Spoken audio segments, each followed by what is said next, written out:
رام کوٹ آزاد کشمیر کا ایک گمنام قلعہ 16ویں اور 17ویں صدی میں کشمیر کے مسلمان حکمرانوں نے کئی قلعے تعمیر کروائے، جن میں سے ایک رام کوٹ قلعہ بھی ہے جو اب منگلا جھیل سے گھرا ہوا ہے۔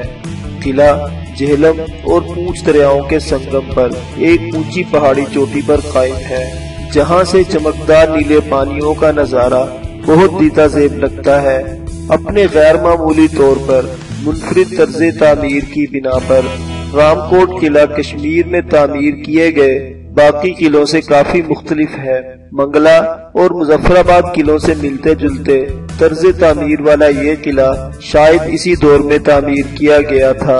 قلعے تک پہنچنے کے لیے آپ کو منگلا ڈیم پر واٹر سپورٹس کلب سے ایک کشتی میں بیٹھنا ہوگا اور تقریباً 10 منٹ کے سفر کے بعد آپ جھیل کے شمالی حصے میں پہنچ جائیں گے۔ یہاں آپ کو پہاڑی کی چوٹی پر ایک عظیم الشان قلعہ دکھائی دے گا۔ تھوڑی لیکن کھڑی چڑھائی کے بعد آپ قلعے تک پہنچ جاتے ہیں۔ ماضی میں اس کا یہ پیچیدہ محل وقوع اس کے لیے کافی فائدہ مند رہا ہوگا، لیکن آج کل یہی محل وقوع اس کی علیحدگی اور تنہائی کی وجہ بن گیا ہے۔ شاید اس کی دوری اور مشکل خطے کی وجہ سے منگلا جھیل کے دوسرے حصوں کی بنسبت کم ہی لوگ یہاں آتے ہیں، اور نہ ہی آزاد جموں و کشمیر حکومت اور نہ ہی وفاقی حکومت جو منگلا ڈیم کا انتظام سنبھالتی ہے اس ورثے کی بحالی اور دیکھ بھال میں کوئی دلچسپی رکھتی ہے۔ مثال کے طور پر مرکزی راستہ، جسے بہترین حکمت عملی کے تحت ہر زاویے پر فائرنگ کے لیے چوکیوں کے ساتھ بنایا گیا ہے، یہ قلعہ بند حصے میں جانے اور باہر آنے کا واحد راستہ ہے۔ فصیلوں کے ساتھ ڈھلوانیں بنائی گئی ہیں جو یقیناً توپوں کو پوزیشن میں لانے کے لیے استعمال ہوا کرتی ہوں گی۔ پانی کے تالابوں کے بارے میں مورخین یہ اندازہ لگانے میں ناکام ہیں کہ آخر اس نسبتاً چھوٹے قلعے میں اتنے بڑے تالاب کیوں بنائے گئے۔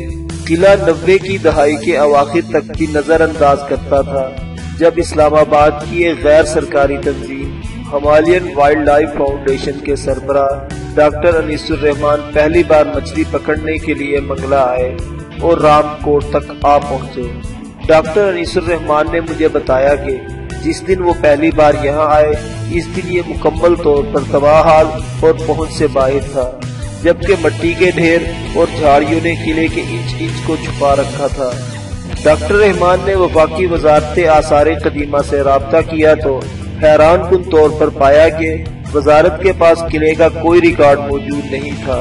انہوں نے رضاکارانہ طور پر قلعے کی بحالی میں مدد کی پیشکش کی اور سرکاری اجازت حاصل کرنے میں کامیاب رہے۔ اس مشن میں پشاور یونیورسٹی کے شعبہ آثار قدیمہ کے پروفیسر عبدالرحمان اور ماہرین تعمیرات سہیل اکبر خان اور راجہ خالد نے بھی حصہ لیا۔ ایک سال کی مسلسل محنت کے بعد وہ کھنڈرات سے ایک زبردست قلعہ سامنے لانے میں کامیاب رہے۔ مرکزی داخلی دروازے پر چھت اور دروازہ لگائے گئے، پانی کی تالابوں سے مٹی صاف کی گئی، جھاڑیاں جن میں بڑی تعداد میں سانپ جمع تھے صاف کی گئی، اور پرانی توپوں کو کنگروں پر نصب کیا گیا۔ ڈاکٹر انیس الرحمان نے بتایا کہ انہوں نے پاک فوج سے رابطہ کیا، جس نے کوئٹہ سے منگوائی گئی پرانی طرز کی 2 توپیں فراہم کی تاکہ انہیں قلعے پر نمائشی طور پر نصب کیا جا سکے۔ دیگر کئی تاریخی ورثوں کی طرح رام کوٹ کی تعمیر کے حوالے سے بھی کئی کہانیاں موجود ہیں۔ کہتے ہیں کہ یہ قلعہ ایک قدیم ہندو شیو مندر پر تعمیر کیا گیا تھا، لیکن اس کی موجودہ حالت کو دیکھتے ہوئے اس بات میں شک کرنا مشکل ہے کہ یہ 16ویں صدی کی تعمیر ہے۔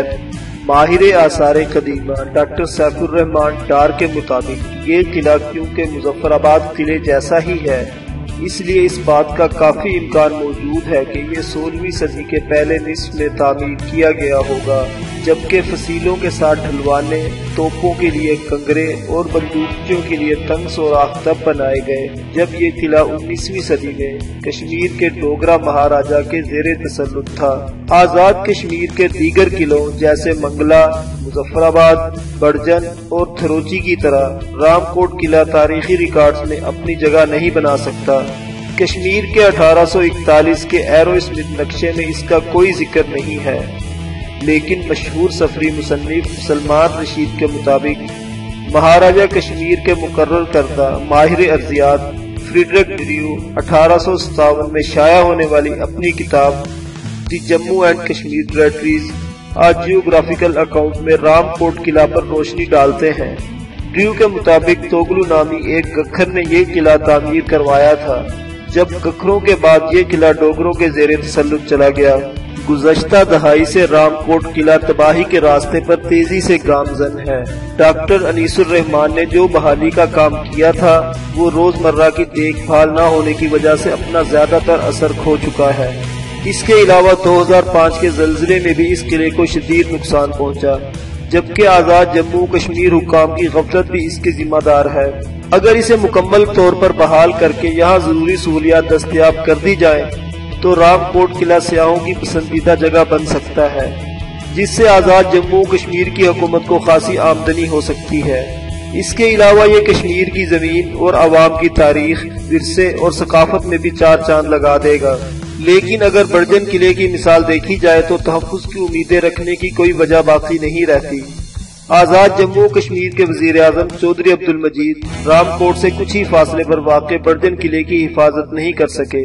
میڈیا رپورٹس کے مطابق وزیر اعظم کے رشتہ داروں اور ووٹروں نے اس قلعے کو گرا کر اس کی اینٹیں تک بیچ ڈالی۔